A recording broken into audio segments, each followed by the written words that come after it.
Baik, kita mulai saat lagi. Ya. Terima kasih rekan penyiar di Pro 3 Jakarta, saudara pendengar dimanapun Anda berada, seluruh Indonesia.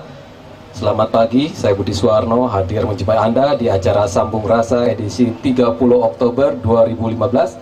Saya Budi Suwarno hadir menjumpai Anda di acara ini, memandu acara hingga pukul 6 nanti. Ya, saudara, di acara Sambung Rasa kali ini kami menghadirkan narasumber Bapak Dr. Dadang Rukmana, SHJS DIE. Beliau adalah Sekretaris Badan Pengembangan Infrastruktur Wilayah Kementerian Pekerjaan Umum. Dan Ibu Dr. Anda Kamalia Purbani MT, Kepala Badan Perencanaan Pembangunan Daerah Kota Bandung. Selamat pagi Pak Dadang, selamat pagi Bu Kamalia. Selamat pagi. Iya, terima kasih sudah hadir di kesempatan pagi hari ini di acara dialog interaktif yang menghadirkan sejumlah pengamat ini ya, atau para mahasiswa. Oleh karena itu saya ingin perkenalkan dulu. Ini nampaknya mahasiswa yang pakai baju hitam dari ITENAS. Betul ya, adik-adik? Iya, tepuk tangan dulu kalau begitu. Iya. Ini ada 100-an kayaknya. Iya, baik, biar nggak terlalu tegang pagi hari ini. Tadi sudah saya perkenalkan teman-teman dari ITENAS. Ya, ini juga ada dari dosennya mungkin ya. Ada dosen juga. Teman wartawan sudah datang? Oh, nampaknya masih di perjalanan ini. Ya, baik, kita langsung saja berbincang mengenai topik kita pada kesempatan pagi ini, yaitu mengembangkan infrastruktur Smart City di kota-kota Indonesia. Apa itu Smart City? Ini ada Pak Dadang nanti akan menjelaskan. Demikian juga dengan Ibu Lia ya, panggilan akrab dari Ibu Kamalia.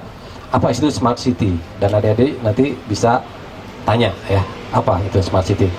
Baik, ke Pak Dadang dulu nampaknya. Pak Dadang, kalau Kota Bandung ini termasuk daerah yang sedang di pilot project kan, atau sudah bisa dikatakan sekarang ini sebagai kota Smart City? Pak Dadang mungkin bisa jelaskan itu dulu. Terima kasih Pak Budi.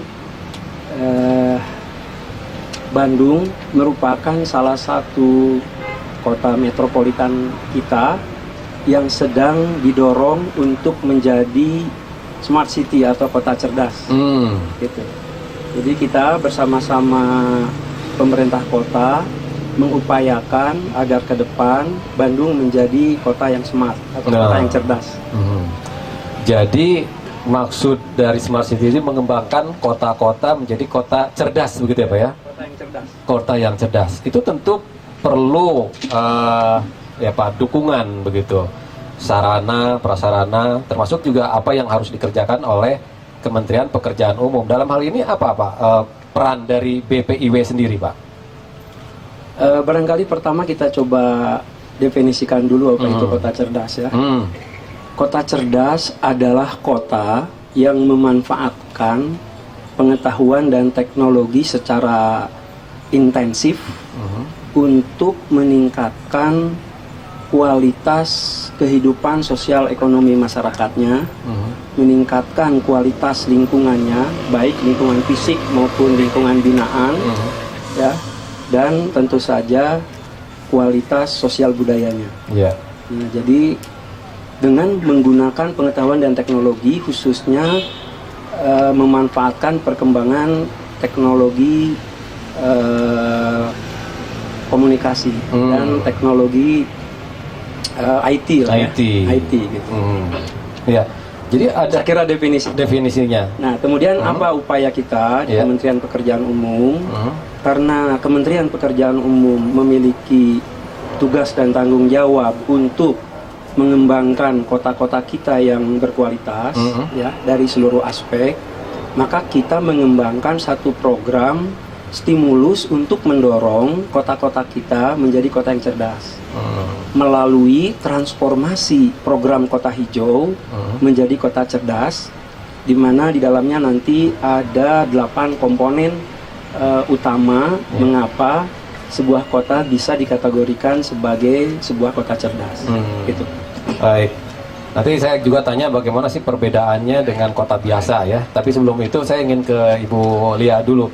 Bu Lia, Pak Ridwan Kamil ini memang sudah bercita-cita ya menjadikan Kota Bandung sebagai smart city begitu ya. Programnya juga memang beliau sudah rancang. Tapi ini perancangan biasanya juga berawal dari Bapeda. Nah, Bapeda sendiri menyikapi Bandung sebagai smart city sejauh mana gitu, Bu? Terima kasih.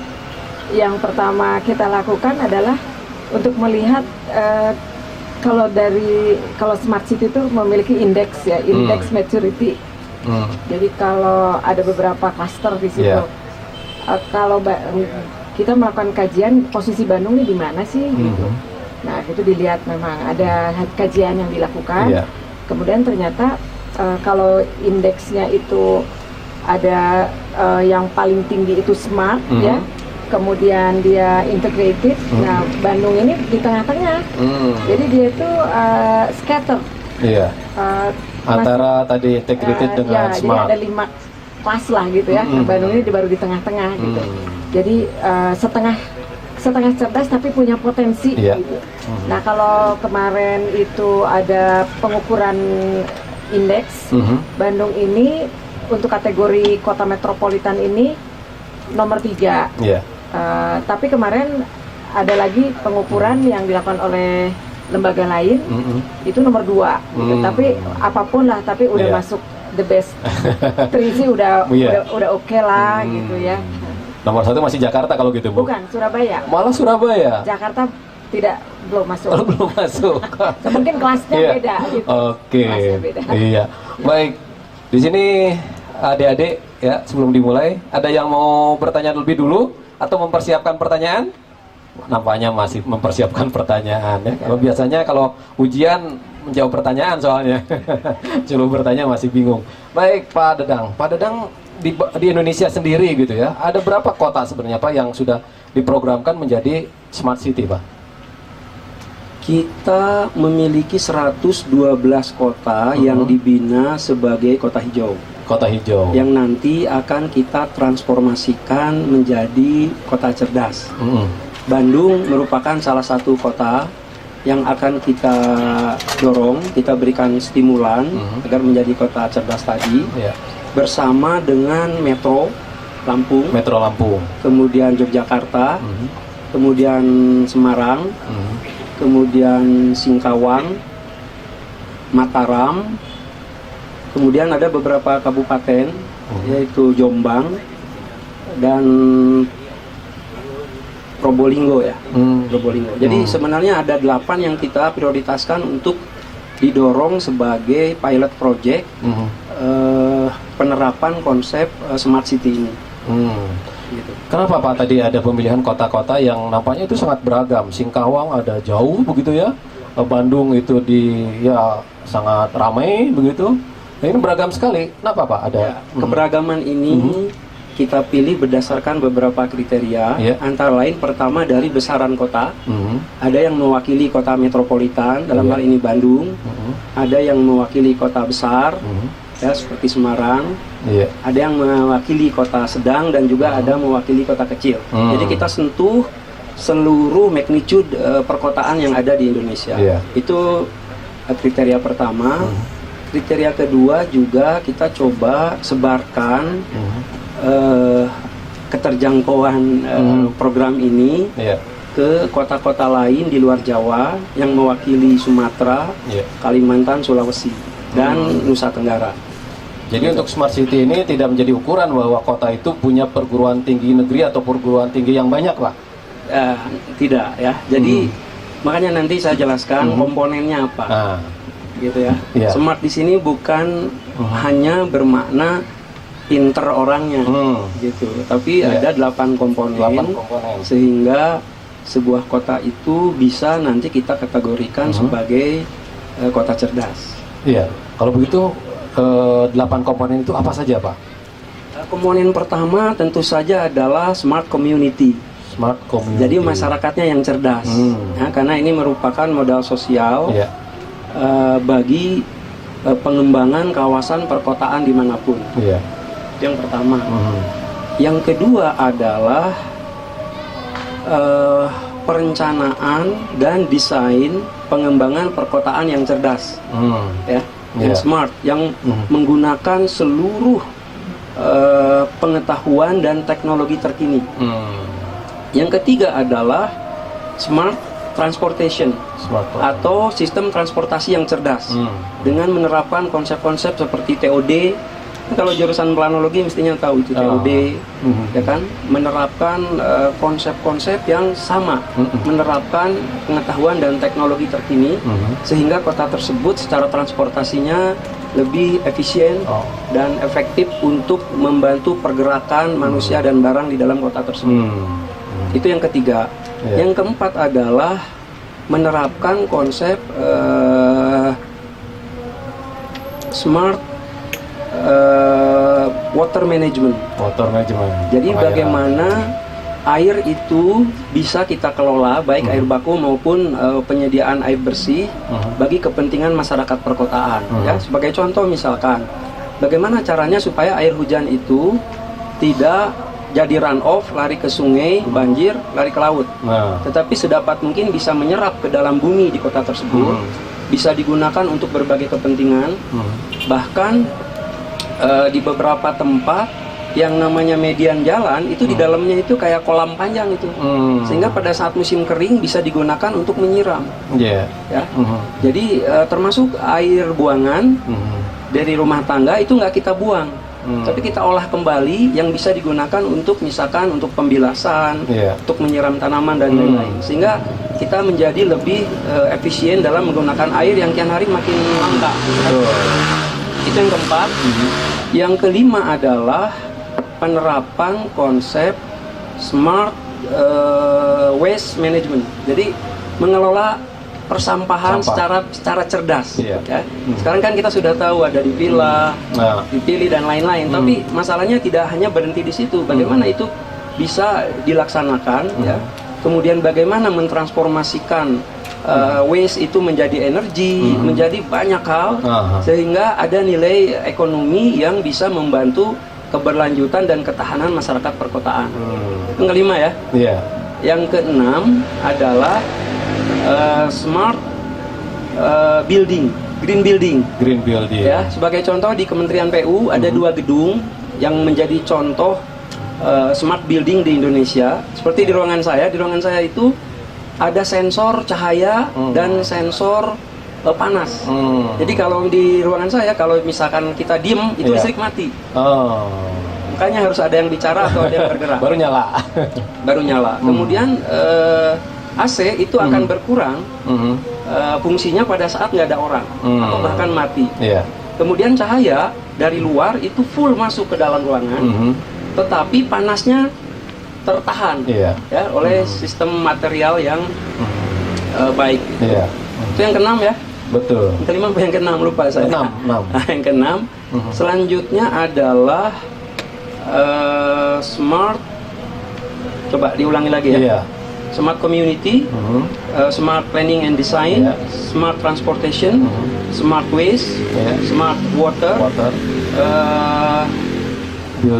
smart building. 2 lagi smart apa nih? Coba saya cari kepeannya. Rada lupa nih kalau banyak soalnya ini. Kalau sudah begini rada lupa. Ya, ada pompa. Ini. Ruang terbuka hijau. Jadi smart green open space di Bandung sudah dimulai. Saya lihat taman-taman di Bandung ada wifi-nya. Betul. Artinya bahwa ruang-ruang terbuka hijau itu tidak hanya digunakan untuk santai istirahat, tetapi bisa juga untuk belajar, bisa berkomunikasi dengan seluruh penjuru dunia. Kenapa? Karena di situ sudah ada intervensi teknologi. Dalam hal ini wifi ya. Kemudian smart energy yang terakhir. Smart energy itu tadi yang saya sampaikan. Kita ini negara yang berada di Katulistiwa.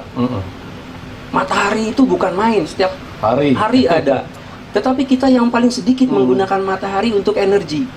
Sedangkan di Eropa, di Jepang, yang relatif mataharinya hanya muncul selama 3-4 bulan dalam setahun, tetapi sudah memberikan sumbangan bagi energi listrik yang cukup signifikan.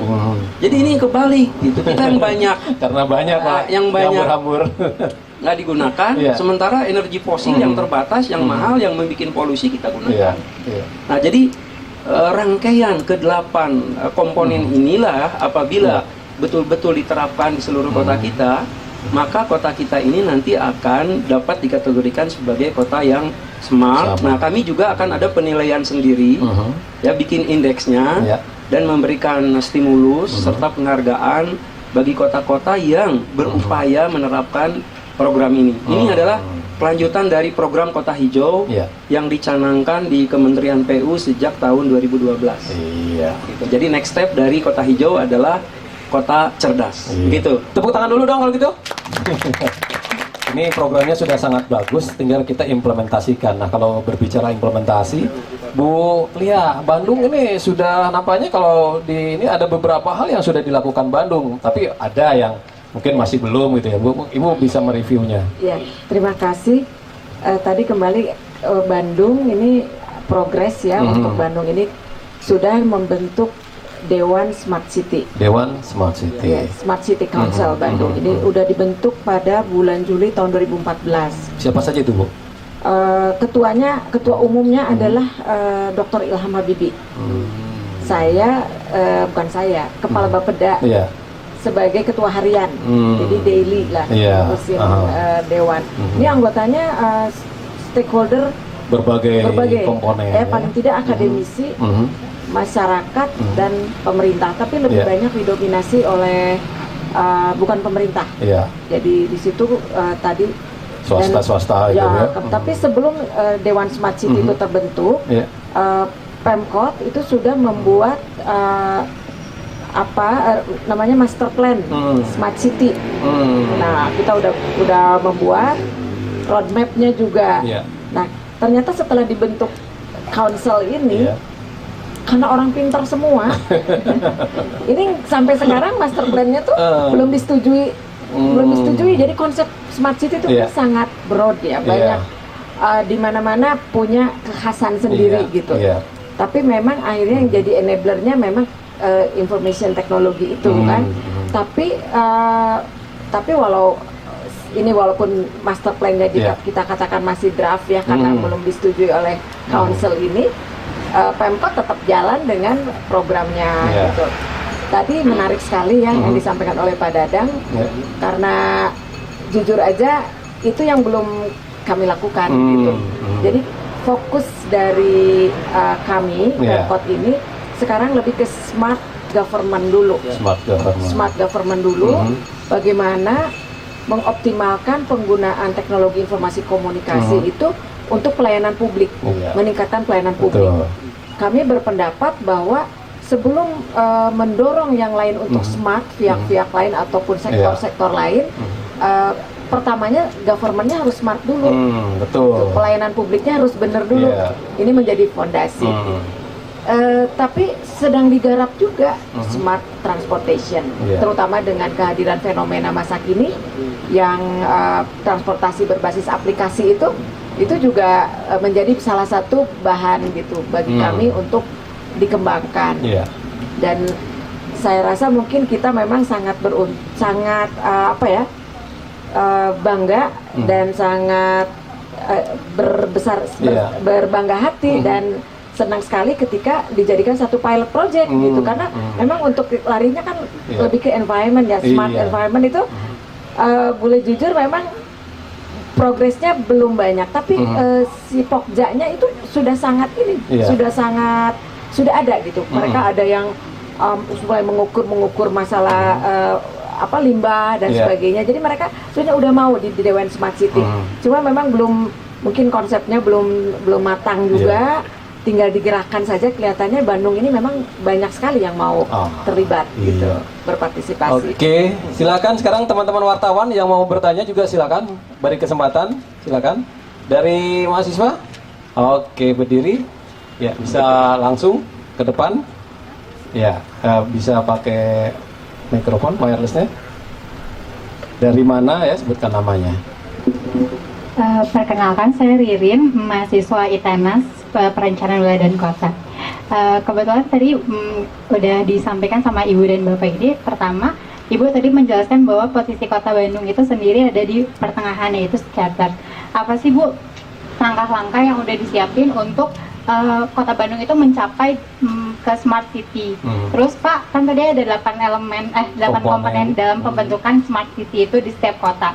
Tadi Bapak juga menjelaskan bahwa smart city itu tidak hanya mencakup metropolitan, tapi juga ada kota besar, kota sedang, dan kota kecil. 8 komponen itu kan sangat banyak ya Pak. Tapi bukankah setiap kota jadi pengembangannya jadi berbeda-beda? Apa sih Pak yang harusnya diutamakan dalam pembentukan smart city? Sedangkan mungkin juga yang tadi transportasi TOD itu bergantung pada supply demand. Terima kasih. Diulangi namanya siapa? Ririn. Iya. Terima kasih Der Ririn. Satu lagi aja penanya. Iya, silakan ke depan. Ya. Sebutkan namanya, dari mana, ya. Ya. Satu pertanyaan aja ya. Ya. Assalamualaikum warahmatullahi wabarakatuh. Waalaikumsalam warahmatullahi wabarakatuh. Nama saya Anissa Dulansari dari Institut Teknologi Nasional, jurusan Planologi. Mau tanya, kan pengembangan smart kota itu tidak hanya dalam bentuk infrastruktur fisik saja, melainkan tadi salah satunya terdapat pengembangan masyarakat yang cerdas. Nah, jadi bagaimana cara mengembangkan masyarakat yang cerdas ini untuk pengembangan infrastruktur smart city ini? Terus peranan apa dari masyarakat cerdas ini terhadap pengembangan infrastruktur smart city ini? Terima kasih. Iya. Baik, Anissa ya. Iya. 2 pertanyaan ini untuk Ibu dan Bapak juga. Yang pertama Pak Dadang dulu deh.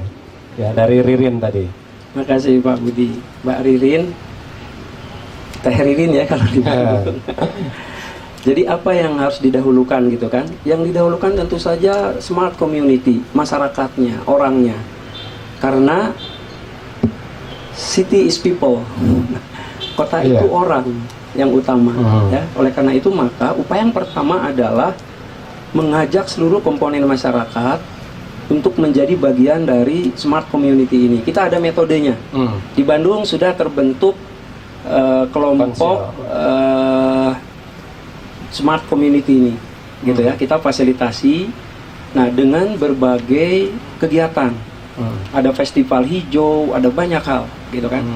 Kita lebih banyak bekerja sama dengan Dinas Tarukim ya Bu ya. Nah, itu banyak sekali kegiatan. Gitu. Kita akan kembangkan, akan fasilitasi supaya masyarakat di sini memiliki sense of belonging yang tinggi, ikut di dalam proses perencanaan, ikut di dalam proses pelaksanaan, dan ikut mengawal di dalam proses pengawasan dan pengendaliannya, sehingga masyarakat menjadi bagian yang utuh dari keseluruhan proses bagaimana kota itu dikembangkan dan dimanfaatkan oleh masyarakatnya sendiri.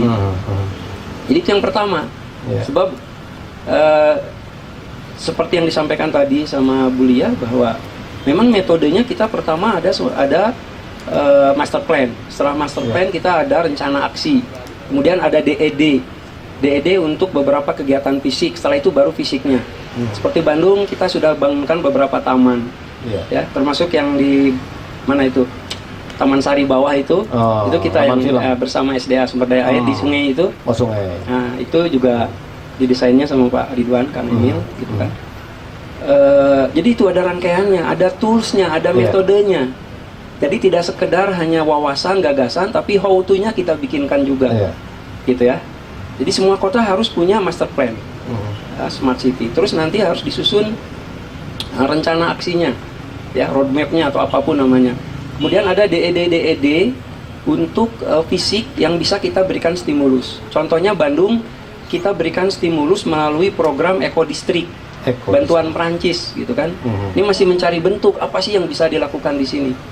Ya, oleh karena itu Bu Lia besok insya Allah bersama saya akan berangkat ke Eropa untuk melihat bagaimana ekodistrik itu diimplementasikan di tempat lain sebagai benchmarking, sebagai bagaimana sih di tempat lain supaya kita kan jangan ketinggalan gitu. Ya, dengan mengkonyugasikan kearifan yang ada di sini serta pengetahuan dan teknologi yang berkembang di luar, insya Allah kita akan cepat majunya cepat.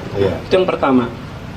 Yang kedua, magnitude-nya beda-beda, ada kota besar, metropolitan, besar, kecil, sedang.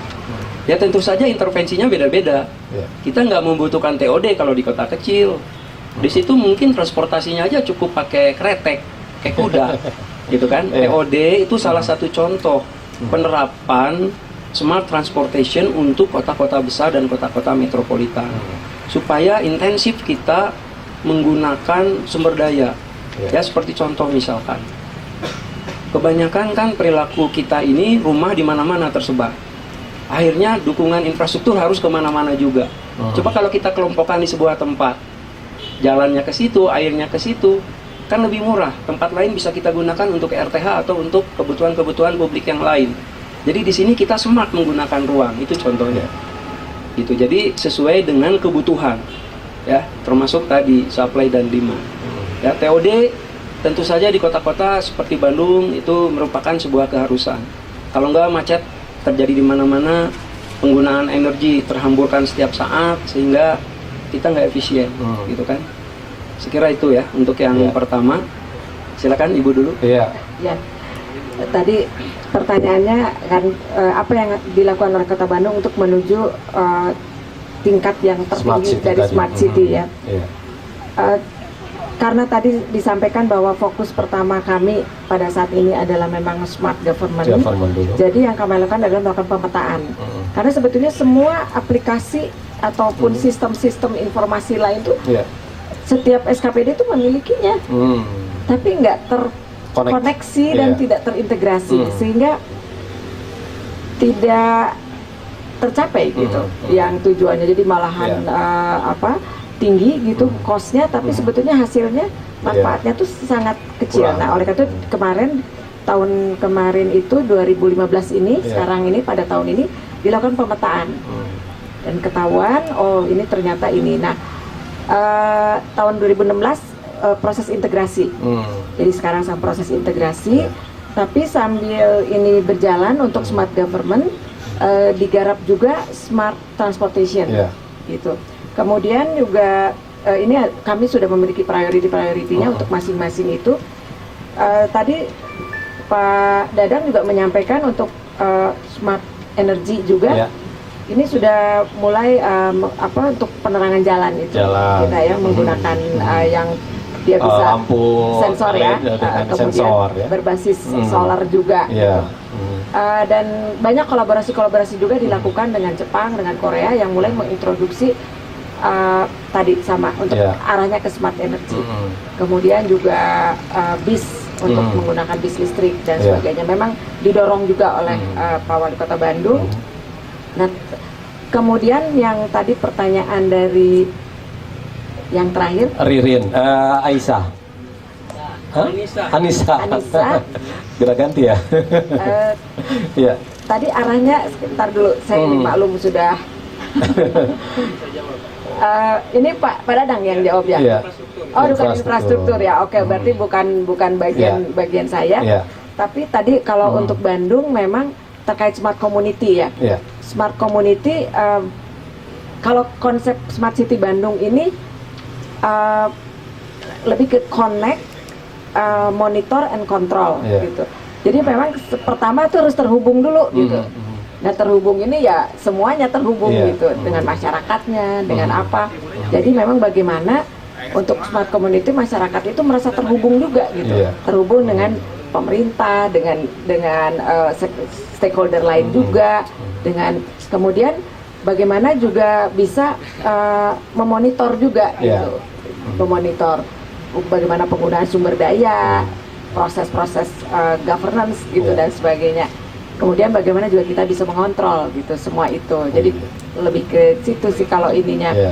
Sebenarnya sama-sama aja semua, tapi intinya ke situ aja. Terima kasih. Baik, Pak Dadang mungkin menambahkan yang tadi Anissa. Mbak Anissa lebih ke dukungan infrastruktur apa dalam rangka mewujudkan smart city gitu ya. Nah, yang jadi tugas dan kewajiban Kementerian Pekerjaan Umum dan Perumahan Rakyat ya, infrastruktur yang akan kita stimulankan atau kita bantu kepada seluruh kota. Itu pertama tentu saja infrastruktur terkait infrastruktur jalan. Karena tugas kita jalan. Padahal transportasi tidak hanya jalan, ada kereta, ada bis dan lain-lain. Tapi kita coba bikin satu sistem monitoring, perencanaan, pembangunan dan pemanfaatan jalan secara terintegrasi dengan sistem yang lain. Itu kan ada IRC, ada macam-macam sekarang dikembangkan. Ada ITS, banyak sekali. Gitu kan. Itu yang pertama. Yang kedua adalah penyediaan infrastruktur terkait keairan. Seperti Bandung. Bandung itu ada berapa juta penduduk? Berapa? 2,7 juta. Apakah air bakunya tersedia cukup nggak di sini? Nah, kita fasilitasi supaya cukup air. Padahal secara internasional ada ukuran minimal per orang per liternya itu berapa per harinya, gitu kan? Itu dari sisi air baku, belum dari sisi air bersih. Ya, bagaimana air bersih itu bisa tersedia ke seluruh rumah, gitu kan? Seluruh orang memiliki akses yang sama terhadap air bersih. Kita belum berani mengatakan air minum, karena kalau air minum itu di tap langsung bisa diminum. Ini kita bersih dulu lah, ya kan? Nah ini barangkali di Bandung udah berapa persen itu kan? Nah ini kita tingkatkan supaya jadi 100% seluruh masyarakat Bandung itu dapat akses kepada air bersih. Itu kan salah satunya itu. Kemudian juga drainase, persampahan, sanitasi, gitu kan? Nah itu semua harus bisa terkontrol, gitu kan, dari sisi perencanaan, pembangunan, pemanfaatannya. Seringkali hujannya tidak besar tapi banjir. Nah, rupanya itu bukan karena debit sungai atau curah hujan, tapi karena drainasenya mampet. Nah, berarti nggak smart itu. Nggak ada satu metode untuk mengecek seberapa jauh kehandalan sistem drainase kita. Ya kan susah sekarang. Apakah di Bandung misalkan sudah ada satu monitoring secara terintegratif di ruangannya Pak Wali gitu, bahwa drainase di sana mampet, di sini bagus, ini harus ditangani dulu, ini nanti. Kan saya kira itu belum sampai. Nah, di kota-kota lain yang maju udah sampai seperti itu. Kemudian juga adalah infrastruktur terkait perumahan. Ya, kita memberikan fasilitasi untuk transformasi kawasan-kawasan kumuh menjadi kawasan yang lebih layak, ya, melalui program peningkatan kualitas permukiman dan penyediaan perumahan, ya, termasuk fasilitas pembiayaannya. Nah, di atas itu semua secara makro kita menyiapkan fasilitasi untuk kota-kota memiliki development plan, master plan, bagaimana harapan terwujudnya kota smart ini bisa diwujudkan, dilaksanakan. Jadi kita ada fasilitasi. Ya. Sejauh ini kami sudah menyusun beberapa kota, gitu kan. Kalau Bandung saya kira bisa jalan sendiri lah, di sini banyak sumber dayanya. Tapi kalau kita caranya begini Pak, misalkan Palu kita minta bantuan Swedia, tolong bantulah ya, untuk menjadikan master plan-nya. Udah jadi, kita nilai bagus, kita undang kota-kota yang lain. Wali kotanya expose, ini loh pengalaman kami. Jadi ada sharing. Bandung juga kalau nanti kita nilai berhasil untuk hal apa saja terkait perwujudan smart city ini, kita akan undang, ada forumnya. Kita punya forum-forum bertemunya stakeholders, bertemunya para pemangku kepentingan untuk perwujudan smart city ini, ya. Ada beberapa forum, ya. Tahun ini ada, tahun depan kita akan kembangkan gitu. Itu sarana untuk sharing baik antar pemerintah kota, antar komunitas, gitu kan. Ada komunitasnya juga. Di satu komunitas dia punya gagasan bagaimana mentransformasikan sampah menjadi apa. Dia memanage ruang terbuka hijau misalkan. Kita undang. Biar dengarkan komunitas yang lain. Nah, itu saya kira bentuk fasilitasi kita dari Kementerian Pekerjaan Umum agar seluruh kota kita ini lebih cerdas supaya lebih kompetitif. Maksudnya supaya secara ekonomi memberikan nilai tambah, masyarakatnya lebih sejahtera. Secara sosial budaya kita berbudaya, gitu kan? Tidak sebentar-sebentar tawuran, gitu kan? Karena ruang terbuka hijau misalkan itu berbanding lurus dengan keberingasan massa. Nah di Bandung kurang beringas karena RTH-nya banyak. Tapi di kota-kota lain sebentar-bentar tawuran gitu. Nah jadi secara sosial kita ada kohesi sosialnya. Dan yang terakhir secara lingkungan. lingkungannya terjaga fungsinya, ya, supaya kita masih bisa hidup sehat. Nah, inilah basis dari keberlanjutan sebuah kota yang ditempeli dalam tanda petik dengan kekuatan pengetahuan dan teknologi informasi dan komunikasi, ya. Sehingga tidak hanya sustain tapi juga resilient, bertahan dan memberikan nilai tambah yang lebih bagus bagi masyarakatnya. Sekira demikian. Baik, tepuk tangan untuk Pak Dadang. Sekarang saya kasih kesempatan lagi, ya silakan. Kalau masih ada, ini giliran cowok ya, tadi cewek. Ya, silakan yang di depan. Nah, sudah ada 1, 2, 3 orang. Ya, kita kasih kesempatan. Silakan maju ke depan. Sebutkan nama dari mana. Selamat pagi. Saya Novandri Rahadian dari Institut Teknologi Nasional jurusan Perencanaan Wilayah dan Kota. Begini Pak, saya mau tanya kan tadi menyinggung soal TOD ya. Nah, saya mau tanya tentang prioritas TOD dengan POD. Nah, sedangkan kan POD di Indonesia itu apalagi di kota-kota itu sangat kurang ya Pak. Apalagi saya suka mendengar curhatan-curhatan kaum difabel. Mereka suka merasa tersisihkan gitu, apalagi kan ini konteksnya smart city. Jadi semua masyarakat harus terlayani di satu kota itu. Jadi bagaimana dengan konsep POD-nya sendiri gitu Mas? Ya, untuk ke Bapak Dadang, satu lagi ke Ibu. Nah, untuk di Kota Bandung sendiri Bu, bagaimana nih tentang ketersediaan infrastrukturnya, sudah mulai mendukung atau masih jauh gitu, atau masih bagaimana gitu? Soalnya kan tadi kan dibilang smart city itu harus smart dulu orangnya, smart people, dan juga harus dimulai dari pemerintahnya sendiri. Nah, sedangkan di Bandung sendiri susah gitu ya memanusiakan manusia istilahnya. Kalau Pak Emil bilang banyak kalau kota Bandung, masyarakat kota Bandung itu kalau nakal-nakal mereka kurang piknik katanya. Nah, jadi bagaimana masyarakatnya sendiri gitu Bu, biar patuh sama smart city sendiri gitu. Nah, begitu. Ya, langsung aja dikasihkan ke belakang temannya. Iya, berdiri aja langsung di situ ya. Silakan. Assalamualaikum warahmatullahi wabarakatuh. Waalaikumsalam. Nama saya Azharabi. Saya dari Institut Teknologi Nasional jurusan Planologi. Mau nanya, kalau misalkan kan pengembangan konsep smart city itu khususnya di Bandung tuh apa cuman di kota Bandung aja atau seluruh metropolitan Bandung seperti Cimahi, Jatinangor atau ya kota-kota dan kabupaten di sekitarnya? Kalaupun hanya di Bandung itu bakalan nimbul kesenjangan dari kota-kota di pinggir-pinggir Bandung itu apa enggak? Ya, mungkin itu aja. Iya, bagus sekali. Ya, berikutnya satu lagi yang di belakang. Ya.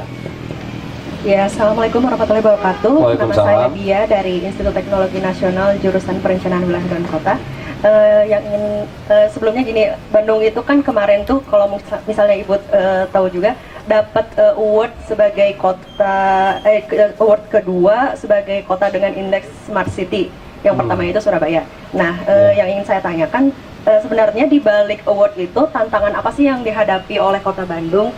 Lalu pertanyaan yang kedua itu kenapa Bandung ini lebih diarahkan ke smart city? Yang kita tahu kan ada beberapa konsep seperti compact city, livable city. Kenapa smart city Bandung itu lebih ke smart city? Terima kasih. Oke, ya tepuk tangan dulu. Pertanyaannya bagus-bagus ini. Mungkin langsung saja dijawab. Yang pertama Pak Dadang ya, TOD, POD. Mungkin lebih jelas Pak istilah umumnya ini karena pendengar kita banyak di pelosok nih. Ya, silakan Pak Dadang. Nah, sekarang supaya yang mendengar di pelosok tahu apa itu TOD. Iya. Transit Oriented Development. Iya. POD pedestrian ya, pedesaan. Ya. Berarti dia sudah paham. Wah. Jadi POD TOD itu satu kesatuan. Kalau TOD itu lebih ke citywide, sedangkan POD itu relatif lebih kepada subbagian kota. Tetapi ada juga yang citywide. Ya. Nah, kita lihat Bandung. Jadi kalau kita sebelum Bandung, kalau kita bicara TOD, pasti POD-nya harus masuk. Contoh misalkan Di Bandung saya belum bisa membayangkan. Di Jakarta Lebak Bulus. Pada saat stasiun MRT sudah jadi di Lebak Bulus, maka properti di situ akan berkembang dengan pesat. Tanah di situ akan digunakan secara intensif dengan rumah-rumah vertikal. Ya kan? Karena di situ simpul transportasinya. Tapi dari simpul transportasi ke tempat lain tidak perlu menggunakan kendaraan lain, cukup dengan berjalan kaki atau naik sepeda. Ya, jadi TOD itu baru bisa berjalan maksimal kalau POD-nya bagus. Jadi dia pasti menjadi satu kesatuan yang terintegrasi. Gitu kan? Itu bayangkan. Mungkin Bandung saya contohnya belum tahu. Meskipun lahir di Bandung, besar di saya besar di Paris, lahir di Paris Panjava. Tapi saya karena lebih dari 30 tahun meninggalkan Bandung, saya belum bisa memberikan contoh, mungkin Ibu nanti ya. Jadi mau nggak mau POD dengan TOD itu satu kesatuan. Ya kalau ada istilahnya sirkulasi sejuk dus. Kalau di Eropa namanya sirkulasi du. Jadi ada sirkulasi yang tidak boleh ada mesin, jalan kaki atau sepeda. Itu terintegrasi dengan TOD-nya. Dengan center-center aktivitas manusia yang di dalamnya ada pusat simpul transportasi. Nah kita contoh untuk difabel misalkan ya, mohon maaf. Coba lihat taman ini sudah cukup cerdas nggak untuk difabel? Nah kita lihat harusnya di sana itu ada pemandu itu ini. Ya, yang kuning itu. Blok apa? Nah belum. Nah nanti kita berikan masukan kepada Pak Wali. Ya bisa dibangunkan atau mungkin kita sendiri yang memberikan desainnya, kita cari dananya, jadi itu partisipasi masyarakat, jangan terlalu mengandalkan pemerintah kota. Pemerintah kota itu kapasitasnya terbatas, banyak yang harus didanain. Jadi kita itulah smart community-nya. Kalau smart masyarakatnya sudah smart, melihat situasi kayak begini nggak senang, ayo kita bongkar. Ya, di tengahnya kita carikan jalur untuk difabel. Terus saya harus loncat itu dari sana ke sini. Kalau ada orang yang pakai kursi roda nggak bisa menikmati. Nah, jadi taman ini masih perlu pembenahan supaya bisa lebih smart, gitu kan? Terutama untuk memberikan fasilitas bagi kaum difabel, gitu ya. Ini tadi Mas siapa namanya? Novandi. Nah, untuk Mas Robi, kenapa hanya Bandung? Nah, ini kan namanya juga pilot project, Mas. Ya, kenapa pilot project? Karena resource kita terbatas, anggaran kita ini terbatas, sehingga kita menggunakan pendekatan urban akupuntur. Jadi kita sentuh satu titik, bikin bagus, mudah-mudahan jadi contoh untuk titik yang lain. Nah itu bisa spread ke tempat lain kalau masyarakatnya smart. Oleh karena itu kembali masyarakat yang harus didahulukan. Nah apakah ini nanti tidak akan menimbulkan kesenjangan dengan kota yang lain? Ya mudah-mudahan tidak, justru menjadi contoh. Gitu kan, kita berikan stimulan sedikit, yang lain akan ngikutin. Jadi ini kita harapkan ada semacam trickle down effect, ya. Asal buktikan bahwa di sini ada manfaatnya. Nah, secara garis besar kawasan cekungan Bandung pun kita tangani, tapi lebih secara pendekatan makro, karena mikronya menjadi tanggung jawab, menjadi portofolio tugas masing-masing pemerintah kabupaten maupun kota, gitu kan. Tetapi satu kesatuan manajemen pembinaan dari Jakartanya, dari kaminya, gitu kan. Jadi ya insya Allah nggak kesenjangan, tapi menjadi stimulus untuk berkembang. Kalau butuh dikompetisikan mana taman yang paling bagus di metropolitan Bandung misalkan. Yang dinilainya komunitasnya, jangan pemdanya. Misalkan, itu cara-cara kreatif untuk mempercepat terwujudnya smart city dari aspek itu, gitu kan. Sekira itu ya yang terakhir kan untuk Bulia nih, yang Pak siapa tadi? Mbak Yadia ya. Yang apa tadi? Smart apa? Tidak hanya smart city gitu ya, ada satu konsep, ada konsep yang lain. Ini gitu. terkait saya juga. Smart city ini sudah mengkonvergensikan seluruh konsep. Kalau smart city berarti livable, berarti compact juga. Compact itu terkait dengan TOD, gitu kan? Kalau compact itu berarti kita harus menyediakan diri untuk hidup vertikal di apartemen. Gitu kan? Nah saya yakin mahasiswa-mahasiswa ini belum sepenuhnya berpikiran semacam itu. Orang Sunda ini belum merasa punya rumah kalau rumahnya belum di atas tanah. Punya apartemen 3, udah punya rumah belum? Belum. Nah, ya. Kenapa? Belum melekat di atas tanah. Nah, itu kita harus merevolusi mental itu. Ya, karena kalau kita menggunakan lahan di atas tanah itu akan boros boros tanah, boros lingkungan. Jadi marilah beralih ke compact city yang nanti akan terintegrasi bisa optimal apabila pendekatannya TOD, gitu ya. Ujung-ujungnya livable, ya. Saya kira demikian. Terima kasih. Silakan. Baik. Yang berikutnya Bu Lia. Terima kasih. Pertanyaan pertama tadi tentang ketersediaan infrastruktur ya. Betul. Ini saya harus banyak dicerahkan nih oleh Pak Dadang ya, karena dalam konteks smart city kami ini di Dewan Smart City itu berpikirnya infrastruktur tentang teknologi informasi, itu aja. Karena saya juga ngelihat loh di dalam buku pinter saya nih, maksudnya ini tuh roadmap ya, loh infrastruktur tuh terkait dengan increase backbone broadband access ya, internet access point everywhere, local data center, Bandung Internet Exchange gitu. Kok yang saya jadi malu juga, infrastruktur yang lain malahan belum masuk gitu. Tapi itu kan berarti tugas Pak Dadang untuk memberikan empowerment ya buat Smart City Council di daerah gitu. Jadi yang dipikirin oleh Smart City kami sekarang ini memang lebih ke bagaimana infrastruktur untuk TIK lah, katakanlah seperti itu ya. Dan tentu saja yang tadi yang memang kita sedang infrastruktur TIK itu sangat mahal ya. Dan secara bertahap memang ada konsep untuk shared ducting fiber optik, dan ini memang sudah diinisiasi oleh pemerintah Provinsi Jawa Barat ya. Jadi ini sudah mulai. Kemudian untuk community itu memang di Bandung ini sudah memiliki namanya RWNet. Ya, RWNet itu jadi memang setiap RW itu dibekali dengan PC ya, kemudian yang terkoneksi gitu dengan RW-RW se-Kota Bandung gitu.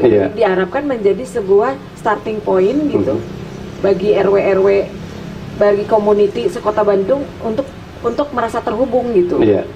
Nah ini tapi saya mendapat laporan bahwa yang jalan hanya 40% gitu ya.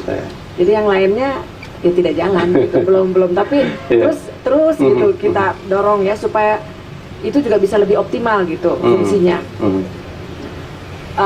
Untuk yang konsep smart city yang kami susun nomor 2 mungkin ya dari adik yang tadi Robi. Memang karena kita otonom ya, dan yang bertugas untuk metropolitan Bandung mestinya provinsi belum ada, baru mau dibentuk, sudah dibentuk Dewan Metropolitan ya. Dewan Metropolitan. Jadi ya untuk Bandung saja, untuk Bandung saja. Tapi saya lihat Cimahi juga sudah mulai kan, memang beda kategori karena di dalam kota itu kan kelasnya beda-beda ya. Tadi disampaikan juga kalau Bandung udah kelas metropolitan, ada yang Cimahi juga sudah mulai didorong juga untuk smart. Kalau bicara tantangan masih banyak ya tantangannya tuh, tapi ya itu tadi justru tantangan itu bagaimana itu bisa menjadi peluang juga gitu bagi kami. Banyak sekali, belum tadi masalah infrastruktur juga masih terbatas dan pemahaman kami juga belum utuh, kemudian SDM-nya juga, dan kemudian juga tadi udah merubah sebuah culture juga memang sangat sulit. Karena sebetulnya salah satu program unggulan Kota Bandung itu adalah less cash society. Nih yang sekarang maunya, jadi ada namanya Bandung Smart Card. Jadi itu bisa digunakan untuk segala macam transaksi gitu. Dan ternyata setelah dilakukan sebuah kajian, memang orang Bandung ini belum terbiasa gitu melakukan itu, menggunakan transaksi yang berbasis ini ya, yang misalnya cashless lah gitu ya. Harusnya memang harus uang aja gitu, harus uang aja. Dan ini rata-rata itu masih di bawah 30% gitu. Sehingga khawatir juga nih nggak sukses juga, tapi udah dimulai dulu gitu. Kalau mau dicoba nggak akan tahu Bu. Udah dimulai dulu. Jadi tantangannya banyak juga. Memang tadi saya sepakat juga bahwa memang community juga mesti smart juga. Kemudian tadi mungkin soal konsep sudah dijawab oleh pakarnya tadi, bahwa memang udah convergence dari semua itu, memang semua adalah ke smart city. Banyak konsep, tentu saja termasuk juga sustainable city ya Pak ya. Karena kalau smart itu termasuk sekarang ada konsep lagi resilient ya, resilient city gitu. Tapi itu tercakup semua di Smart City. Baik, tadi saya tergelitik dengan pertanyaan Robi ya mengenai katakanlah apa kalau cuma Bandung ya Pak ya yang berkembang jadi Smart City akan menarik gitu ya, seperti gula ada semut peribahasanya kan. Ini bisa digambarkan sekarang Bandung Bu, makin bagus, makin cantik itu kalau pagi dan sore macetnya minta ampun. Tadi Ibu menggambarkan 2,7 juta ya Bu ya penduduk Bandung. Tapi saya merasanya 4 juta nih Bu. Iya, 4 juta itu siang Bu. Tapi kalau malam tetap 2,7. Karena itu tadi pagi-pagi Cibaduyut macet, Kopo macet, Cibiru macet, dari Cimahi macet ya Bu ya. Artinya semua masuk ke Bandung begitu kan. Nah ini Pak tadi mungkin Smart Transport Station-nya yang memang harus dikembangkan sehingga masyarakat yang beraktivitas semua ke Bandung dari Kabupaten Sumedang, Garut, Kabupaten Bandung, Bandung Barat dan Cimahi semua ke Bandung gitu ya, mencari nafkah di Bandung karena ya gulanya adalah di Bandung begitu. Mengatasi permasalahan seperti ini tentu tidak hanya menjadi masalah kota Bandung saja. Nah, ini tentu pemerintah pusat akan mencoba mencari solusinya. Seperti apa Pak bila kota hanya yaitu kota terpusat saja yang kemudian berkembang pada Dadang? Makasih Pak Budi. Menyelesaikan permasalahan atau menggapai cita-cita masyarakat Bandung tidak cukup hanya menyelesaikan masalah di dalam Bandung sendiri. Kenapa? Karena Bandung memiliki 3 fungsi. Pertama, dia fungsi lokal. Fungsi lokal artinya fungsi untuk melayani kebutuhan warganya yang 2,7 juta tadi. Kedua, Bandung juga memiliki fungsi regional. Dia ibu kota provinsi. Ya kan? Ketiga, Bandung juga memiliki fungsi nasional. Oleh karena itu kita secara nasional menetapkan Bandung itu metropolitannya merupakan kawasan strategis nasional. Artinya apa? Artinya Bandung harus dikeroyok bersama-sama. Silakan Pemko mengurus urusan lokalnya, silakan provinsi mengurus fungsi regionalnya, silakan pusat mengurus fungsi nasionalnya. Salah satu fungsi nasionalnya apa? Bandara misalkan. Sekarang yang datang ke Bandung itu sudah yang nomor 2 ya. Setelah Bali atau setelah Jogja yang dari Malaysia dari mana-mana, itu kan tidak mungkin dihandle oleh pemerintah provinsi maupun kota. Pusatlah di situ bermain, memainkan perannya, memikirkan bagaimana bandaranya, bagaimana memperluas runway-nya dan lain-lain. Jalannya ada jalan nasional di sini. Itu yang Pasopati itu jalan nasional itu saya yang merencanakan. Itu. Bahkan kita sekarang mau bikin sampai ke Majalaya. Gitu. Kenapa? Supaya transportasi regional tidak bercampur dengan transportasi lokal. Supaya orang Jawa Bandung bisa lebih nyaman. Gitu kan? Bukti ada peran nasional di sini. Kalau weekend, saya lihat di kota-kota di tengah kota, mau pagi, mau siang, mau malam itu letter B banyak. Bis itu dilemparin lagi. Ya, saya dulu pernah bawa mobil hancur gitu gara-gara letter B, padahal saya pendukung Persib gitu. Jadi hati-hati, ini pesan juga. Kalau jangan melihat letter B itu orang Bandung juga mungkin 80%-nya. Jadi Bandung ada 3 fungsi itu, sehingga tidak mungkin bisa menyelesaikan masalah sendiri. Oleh karena itu maka kerjasama antar tingkat pemerintahan menjadi sebuah keharusan. Ya, makanya kami bersinergi dengan pemerintah provinsi, dengan pemerintah kota Bandung dan juga kabupaten kota yang ada di kawasan cekungan Bandung. Ya, karena dia merupakan satu kesatuan urban area yang tidak bisa dimanage satu persatu. Memanage satu persatunya silakan urusan otonom, tetapi memanage lintas wilayahnya itu menjadi kewenangan provinsi dan bahkan pemerintah pusat. Jadi saya kira begitu Bapak. Jadi mari kita bersama-sama bersinergi supaya Bandung itu lebih nyaman bagi penduduknya dan bagi pendatangnya. Karena orang Bandung membutuhkan pendatang, ya kan? Pendatang juga membutuhkan orang Bandung yang senyum, yang ramah, yang bisa berlibur, bisnis atau berbelanja ke Bandung gitu kan. Saya kira demikian. Orang Bandung somea hade kasema ya.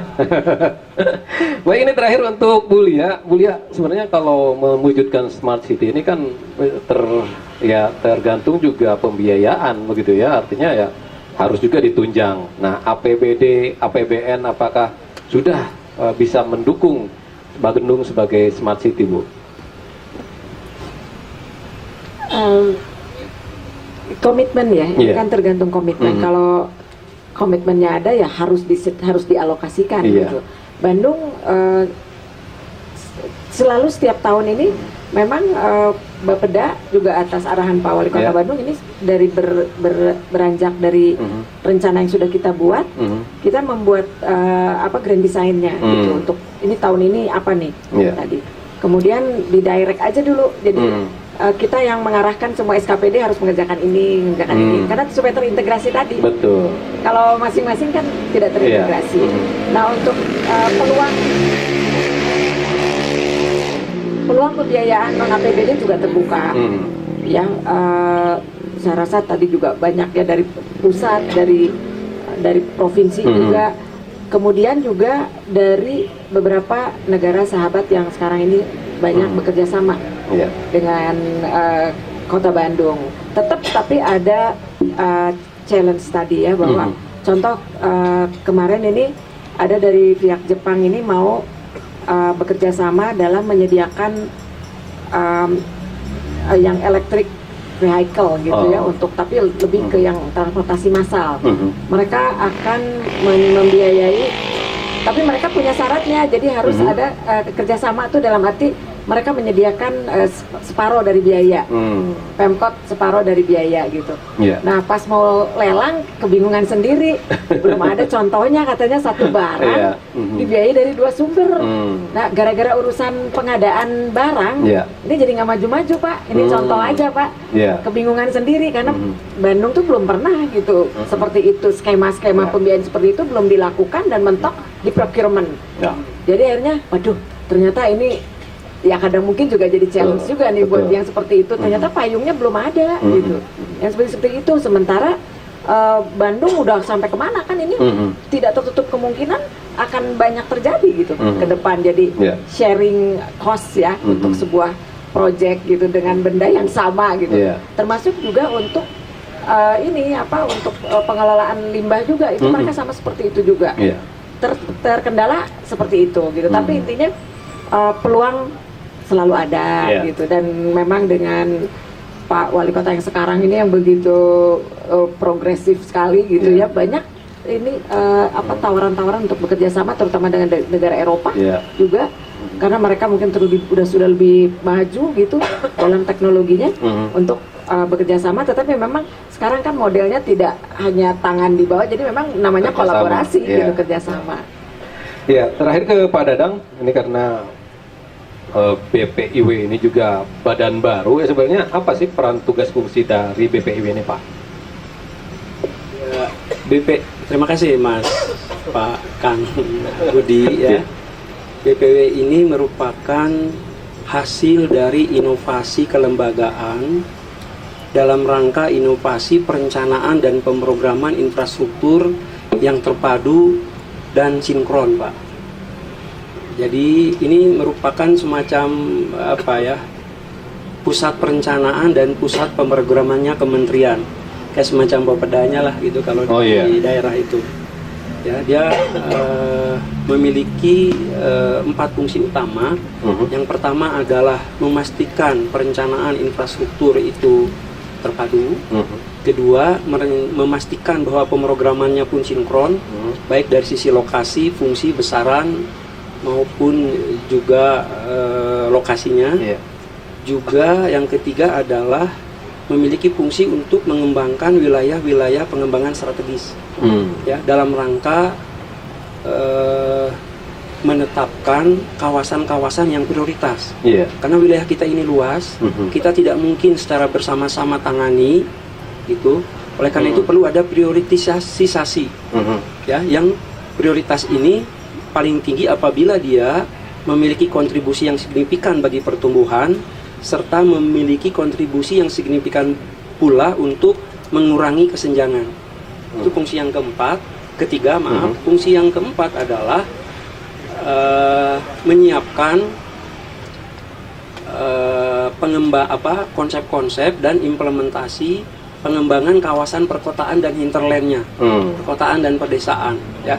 Kenapa perkotaan menjadi penting? Karena saat ini 53% warga negara kita ini sudah tinggal di kawasan perkotaan. Jadi sekarang ini nggak relevan lagi kalau bangsa kita ini bangsa agraris. 53%-nya udah kawasan urban, tinggal menjadi orang perkotaan, sehingga masalah perkotaan masalah krusial. Kenapa? Karena sebagian besar orang kita tinggal di situ. Oleh karena itu perlu ada perencanaan dan pemrograman yang berkualitas supaya betul-betul masyarakatnya terlayani dengan baik, tanpa melupakan fungsi hinterland atau perdesaan sebagai pusat produksi kebutuhan-kebutuhan primer. Nah, disitulah kita coba integrasikan. Fungsi ini kita mulai coba mainkan sejak tahun 2015 ini, sehingga 2016 hingga ke depan, insya Allah perencanaan infrastruktur kita lebih terpadu, pemrogramannya pun lebih sinkron, sehingga sumber daya kita yang terbatas itu bisa kita gunakan secara lebih optimal, lebih efisien, dan lebih efektif. Saya kira begitu, Pak. Iya, baik. Terima kasih Pak Dadang dan Ibu Lia. Saudara pendengar, demikian tadi dialog interaktif Sambung Rasa RRI Bandung edisi 30 Oktober 2015. Mudah-mudahan apa yang telah diperbincangkan ini menambah pengetahuan dan memberikan manfaat untuk kita semua. Dari Taman Cibenying, Kota Bandung, saya Budi Suwarno mengucapkan terima kasih. Wassalamualaikum warahmatullahi wabarakatuh. Kami kembali ke studio menemui Pro 3 Jakarta.